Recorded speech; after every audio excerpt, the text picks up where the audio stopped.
Oi, o seu assessor está começando agora. A advogada Luciana Gouveia vai explicar os cuidados que devemos ter na hora de assinar um contrato. Documentos que podem ter armadilhas, informações que nem sempre são claras, desde um simples contrato de compra até um negócio comercial mesmo, profissional, um contrato de emprego. Vamos explorar essa área com ela. Olha só, contratos. Quem nunca precisou assinar um, né? Fala sério. Todos já precisamos. E às vezes quebramos a cara num grau, né? É claro que tem que ler o contrato, mas também contrato é muito cilada, né, Luciana? Porque tem muito detalhe. O ideal era que todo mundo tivesse um clínico e um advogado. Do lado, né? Pendurado, né, gente? Exatamente, Assim. carregado. Para poder ter certeza. Tem assim, eu posso fazer uma pergunta generalista, tipo, há armadilhas comuns a vários contratos? Ah, com certeza. Tem muitas armadilhas. Assim, o problema maior que a gente se depara, né? Eu sou advogada, né? Você acaba descobrindo aí, todo mundo reclamando de uma mesma coisa. É aquela questão assim, que a pessoa assina o contrato sem saber exatamente qual era o objetivo do contrato, sem saber com quem assinou o contrato, porque às vezes a pessoa não tem condições de cumprir o que se comprometeu, né? E ela não lê para ver se o que ela tinha combinado com aquela pessoa, se realmente está ali escrito no contrato daquela forma. Então, assim, é a questão de você realmente estar atento ao que está determinado, entendeu? O que você organizou e combinou com aquela pessoa, com a empresa, o que for. Assim, a maior dor de cabeça, então, é não ler, né? É causada pela não leitura, É não digamos ler assim. e não entender, porque tem muita gente que lê, mas não entende. Mas tem hora que ele não entende mesmo. Eu leio e não entendo. Pois é. Que é um outro vocabulário, às vezes, né? Exato. Não, e o chato é isso. Fazem exatamente para ser pegadinha, né? Você não saber do que aquilo se trata. Então, assim, tem umas coisas que são ridículas. Por exemplo, você faz um contrato de mútuo. Aí você quer, um contrato de mútuo. O que é isso? É um contrato de empréstimo. Então, assim, por que não simplifica? Ou então bota entre parênteses, isso é um empréstimo. Né? Para facilitar a vida das pessoas, mas não. E aquelas letrinhas pequenininhas, e a coisa também do contrato de adesão. Hoje, tudo é contrato de adesão, né? O que é o contrato de adesão?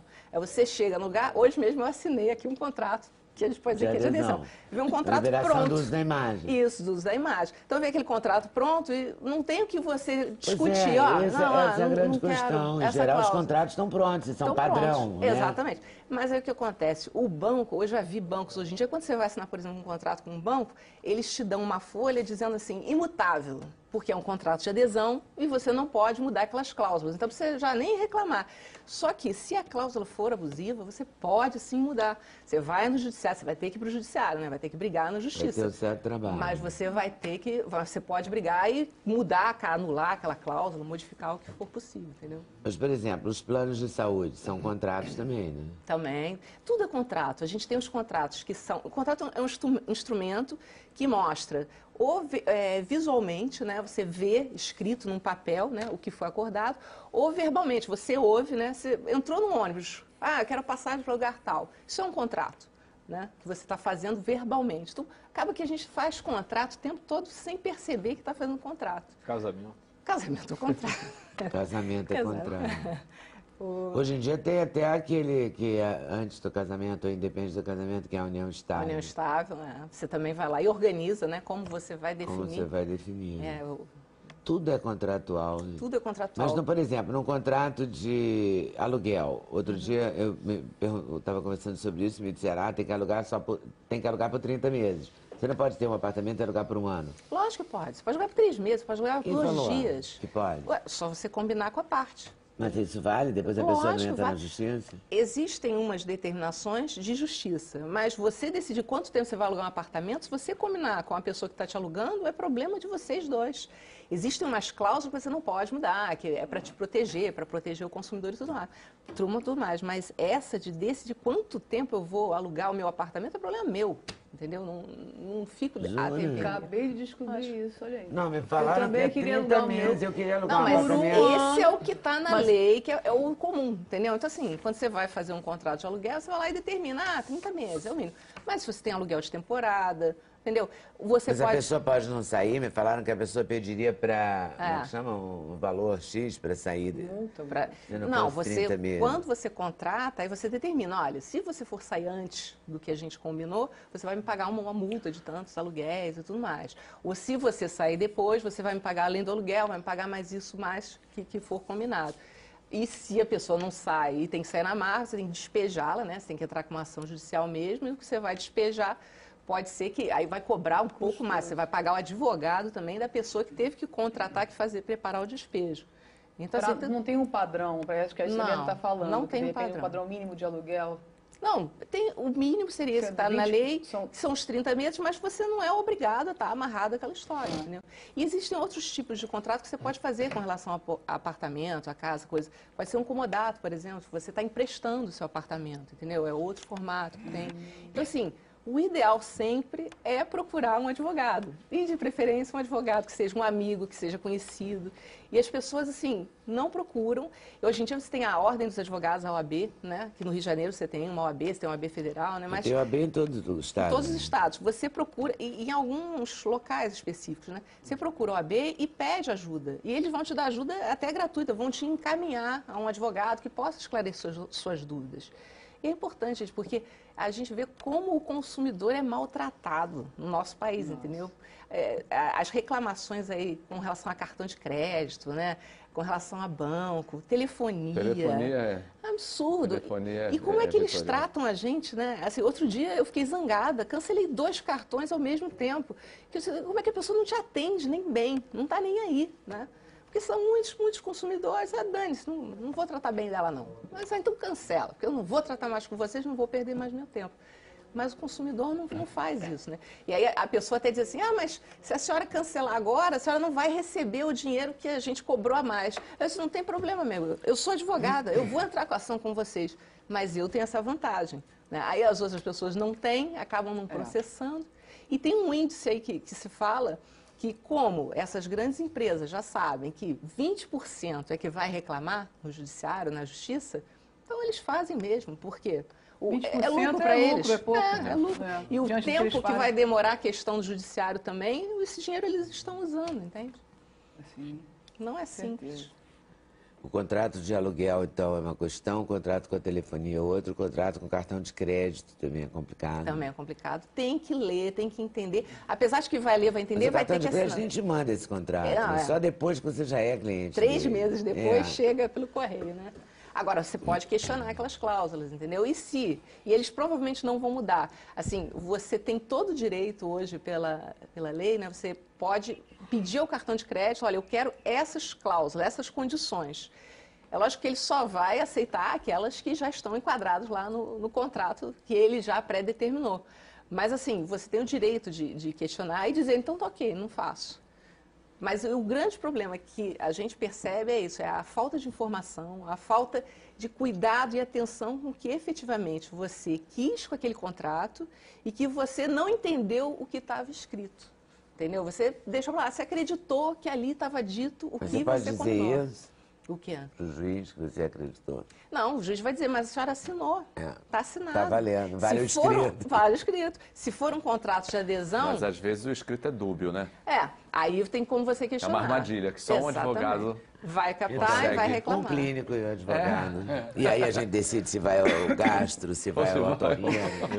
Doutora, minha pergunta, existe uma maneira de você efetivamente reverter alguma coisa que você já tenha assinado? Existe como você provar para o juiz que você foi ludibriado? Sim, que você com certeza. Esses contratos mesmo de banco, cartão de crédito, esses contratos de adesão, você pode, depois que você assinou, você vai lá para o juiz, olha aqui, isso aqui é um absurdo, eu não concordo com isso, eles estão fazendo isso.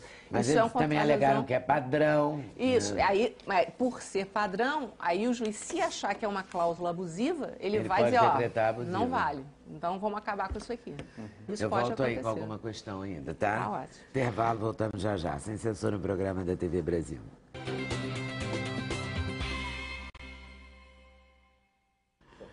Nesse bloco vai ser uma correria, então vou começar por aqui.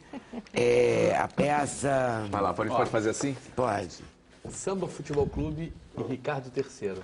Dá o roteiro aí. Samba Futebol Clube, estamos lá no CCBB, no Teatro 2, de quintas às segundas-feiras, às 19h30. Então, venham torcer com a gente lá. Ricardo III, reestreia amanhã. Estou de sexta a domingo no Teatro Poeira, até 20 de julho. Isabela, a canção que faltava, as 2 estrofes finais não foram gravadas? Não, porque é imensa. A música a gente teve que cortar. Ela tem uma parte que ela... Minha filha Margarete Cruz está arrasada, porque tem muito a ver com a história de amor que ela vive com o atual companheiro, que ela reencontrou depois de 25 anos. Nossa Uma história Senhora! de amor, eu acho que é melhor, Aquela parte melhor eu você lembro contar essa ela. história de amor pra Isabela, porque ela vai fazer uma canção 25 anos depois. Eles me contam Eles tudo. contam tudo. é. Não, tem vários elogios dizendo que você lida muito bem com os fãs, é muito carinhosa e tal. Tem até Obrigada. muitos elogios bacanas. Obrigada. Doutor Flores da Cunha, tem uma questão que eu queria tentar responder. As outras eu vou te passar, se você Claro, puder eu responder, respondo, legal. com certeza. É uma moça, Fátima França. O sobrinho dela tem 3 meses e tem refluxo. Ele mama, vira e mexe, emite um jato de leite que sai até pelo nariz. Aí só dorme do lado da mãe. A mãe está em pânico, ela mora no Recife. Isso é comum? Ou é uma doença? Não é uma doença. É extremamente comum em recém-nato, em crianças na primeira infância. A tendência, o bom, né, para essa mãe é que a tendência disso é melhorar com o tempo, porque vai haver ainda a maturação, com o crescimento, a tendência desse refluxo é melhorar. Mas isso tem que ser tratado porque tem realmente um risco da criança sufocar, engasgar nessas golfadas, tem que ter um cuidado maior do que o normal. Maior. E o gastropediatra, o próprio pediatra tem já bastante tarimba a lidar com isso, que é uma questão muito, muito frequente, não é infrequente não. Tem tratamento. Refluxo tem cura, não, né? Refluxo tem cura. Muitas vezes a cura é uma cirurgia de uma hérnia, a perda de peso, enfim, isso pode...